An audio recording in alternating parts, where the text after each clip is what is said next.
মন্তব্যের জন্য 5 মুখপাত্রকে শোকজগুলো তৃণমূল দলটাই থাকবে না, কে কার মুখপাত্র, কে কাকে আর ধরবে? দিদি আগামী দিন একা থাকবে, হয়তো খোকাবাবু থাকতে পারে। তৃণমূল দল বেশি দিন টিকবে বলে আমার মনে হয় না। আর শোকজ করে কি করবে? সব থেকে বড় শোকজ তো মমতা ব্যানার্জি বিরুদ্ধে করা উচিত।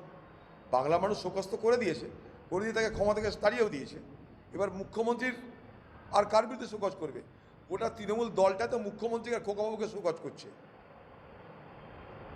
একতরফা ক্ষমতা, একতরফা লুটের টাকা, সমস্ত ক্ষমতার কুক্ষিগতকরণ সব তো তৃণমূল পার্টির নেত্রী হিসেবে মমতা ব্যানার্জি তার খোকাবাবু অভিষেক ব্যানার্জি করেছে। সবাই তার দলের লোকরা বলছে। তা কে কার বিরুদ্ধে শোকজ করে, কে কার বিরুদ্ধে অভিযোগ করে? সবাই তো অভিযুক্ত।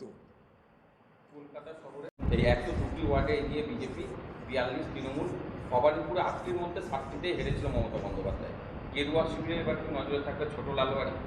হওয়া তো উচিত, কারণ পশ্চিমবঙ্গের রাজধানী কলকাতা, কলকাতার মেয়র পদ তাদের দখলে তা আনার তারা চেষ্টা করবেই।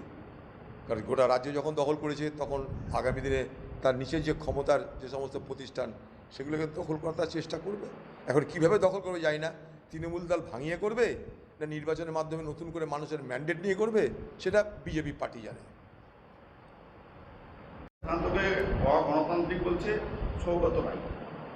জানি না সৌগতরা কেন কথা বলছে, আমার মনে হয় বলাচ্ছে।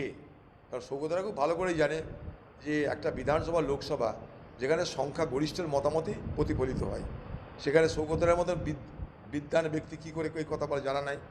হয়তো মমতা ব্যানার্জি বলছে সৌগত আমাকে একটু বাঁচান, কিছু একটু বলুন, তাই হয়তো বলছে। জয়ন্তদা আজকে ইস্তফা দিল রাজ্যের সাধারণ সম্পাদক পদ থেকে, এবং আপনাকে জানানো হয়নি, তিনি আক্ষেপ করেছেন যে জানাতে পারলাম না যে সেই হারের দায় নিয়ে কিন্তু তিনি দল ছাড়ছেন। কি বলবেন এই যে কংগ্রেসের হারের পর দল ছাড়তে শুরু করেছে? তার স্বাধীন সিদ্ধান্ত করো। इस्तीफा देयনি, একদিনের রাষ্ট্রপতি হয়েছে, রাষ্ট্রপতি হয়েছে, এই বিষয়ে আপনার दीदी ये तो कानून के मुताबिक है ना। पहले तो अपना मियाद ख़त्म होने के बाद उनको हट जाना चाहिए था खुद अपनी मर्जी से। अगर नहीं हटी तो उसको हटाना पड़ेगा। हटाने के लिए तो प्रेसिडेंशियल रूल 1-2 दिन के लिए होगी, और इसे बीच राज्यपाल सारे जो कार्रवाई है मुख्यमंत्री पद बनाने के लिए करेगी।